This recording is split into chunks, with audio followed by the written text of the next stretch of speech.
Estamos de volta. Segundo bloco aqui, nós estávamos conversando o último vídeo. Se você não assistiu o primeiro vídeo, você tem que voltar a assistir a parte 1 da trajetória do Wagner e da Dani a respeito de como morar, como viver aqui nos Estados Unidos, trabalhar legalmente. Nós paramos então a primeira sessão, o primeiro vídeo. O Wagner estava falando como que foi, né, o começo aqui. Eles estenderam o visto de turista e deram entrada no visto de estudante. Isso. Vai falando de valores para nós também, Wagner e Dani. Vocês lembram de valores para estender, para dar entrada no visto de estudante? Mais ou menos os valores? A extensão padrão, a taxa do governo, ele gira em torno de $360. Isso. A A extensão, e ela vale para a família inteira. Isso. Se você vai aplicar individual, ela continua sendo essa taxa. Se você tiver 10 pessoas da família, ele é o mesmo valor. É o mesmo valor. Para a extensão. A gente contou com uma assessoria, Isso. mas uma assessoria que eles chamam aqui de paralegal, uma pessoa que ajuda a preencher os formulários, essas coisas, que tem uma experiência nisso, e saber os requisitos necessários. Não foi necessário... A gente leu bastante sobre isso, então a gente tinha os requisitos, os documentos que você precisa, o seu histórico escolar, as coisas todas. A Dani aplicou aqui para fazer um curso de inglês, né? Numa universidade aqui próximo. O custo dessa assessoria, eu não lembro. Então, na verdade, esse custo ele foi $1.500 aproximadamente, porque ela fez vários processos para nós, que foi a extensão, duas extensões, né, a extensão da família inteira, então são 4. Quando você aplica para o visto de estudante, são mais 4 formulários também. Isso. Né? E todo o processo junto à universidade eu tive que fazer. Isso. Porque a universidade, quando você verifica, ela me orientou em como eu podia fazer isso, em quais os formulários eu devia preencher, em como pedir o I-20, que é o formulário que a escola te dá, né? E aí ela anexou toda essa documentação e tomou conta. Poderíamos fazer assim, eu e o Wagner? Sim. Né? Não tem problema nenhum. Mas por mais que a gente já conhecia um pouco da cultura, já falava um pouco do idioma, é importante assim que a pessoa saiba como preencher o formulário. Porque às vezes fica muito claro para nós, mas não é claro para a imigração. Então a gente se sentiu mais seguro fazendo esse processo. A espera do visto é grande, né? Sim. Foi em torno de um ano do visto de estudante. Foram 11 meses. 11 exato. meses, isso. Né? E o que acontece com muita gente, eu não estou falando que não dá para fazer nem nada, porque cada caso é um caso. Quando a gente entrou com um pedido de estudante junto com a extensão, também fomos orientados que esse visto ele estava demorando. Então, se você está na sua última extensão e vai aplicar para um visto de estudante, dificilmente você vai conseguir ter o seu visto válido, porque como esse processo ele é longo, você vai perder o seu status, né? Porque você está 1 ano e meio aqui, eles não vão te dar mais 1 ano para que você espere o estudante. Então é bom ficar ligado nesses detalhezinhos assim. E consultar alguém que tem experiência nisso, um advogado de imigração. Às vezes, assim. Não sei também, eu não conheço todas as cidades, eu estou falando no caso específico aqui da Flórida. Às vezes em outro estado você pode até esse visto sair mais rápido. Sim. E lembrando também que a questão do visto de estudante você pode fazer do Brasil, isso aí já tem um monte de gente falando sobre isso e tal. Você pode fazer daí também, entendeu? E você já vem pra cá, tem algumas outras vantagens aí. Esperamos esse visto então por 11 meses, até que ele foi aprovado. E aí foi o trabalho o único meio que a gente falou lá no primeiro vídeo, que era de arrumar um sponsor. Começamos a conversar com algumas pessoas, vimos os requisitos, fomos atrás das informações e até chegamos a encontrar uma pessoa que nos dispôs a fazer o sponsor para a gente. E isso é um processo bem longo, tá? É um processo... tivemos aí, assim, a ajuda de um advogado de imigração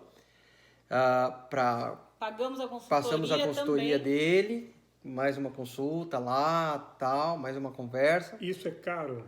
Essa altura já é caro? Essa consulta não, essa consulta inicial não. O processo de sponsor, o preço total dele... Ele varia entre 10 a 15 mil dólares o processo isso. total. A gente ficou só na fase da consulta, porque aí entra o primeiro visto que o Ailson comentou. Depois que nós a Dani já estava estudando, a gente já tinha arrumado um sponsor e a gente iria iniciar o processo de sponsor.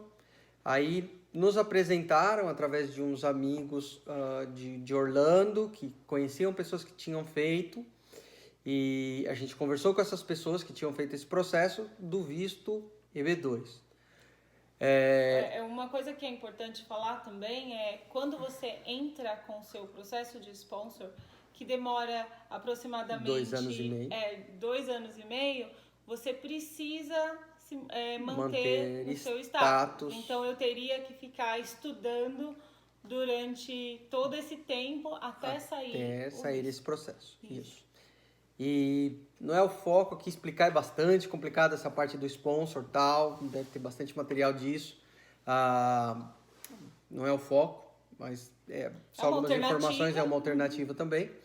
Mas aí entra o visto, que foi o que o Ailson comentou no começo, que é o visto EB2. O visto EB2, estou falando ele bem por cima aqui, ele tem algumas categorias desse visto, né?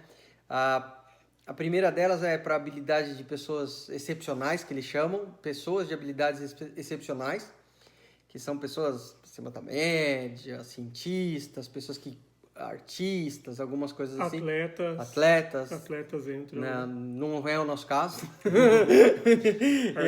Artista não, né? Atleta até parece, mas não. Tô brincando, pessoal.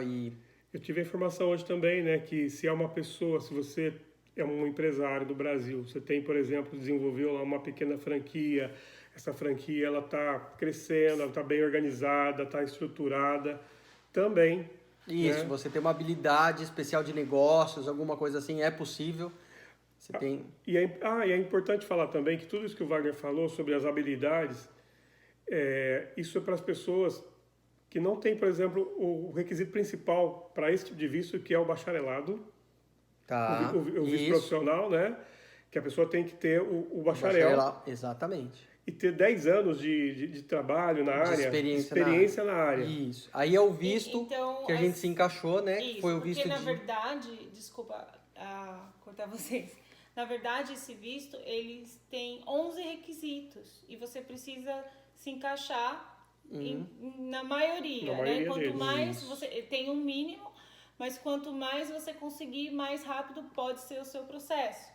Né? Um deles é o tempo de experiência, que o tempo de experiência são 10 anos. Isso. Outro, o bacharelado, né? Então, por exemplo, quem fez tecnólogo não se encaixa no visto, eles não reconhecem aqui o seu diploma. Então, às vezes você fez uma universidade no Brasil, né? Fiz processamento de dados, mas eu sou tecnólogo, não vai se encaixar, né? Isso aí.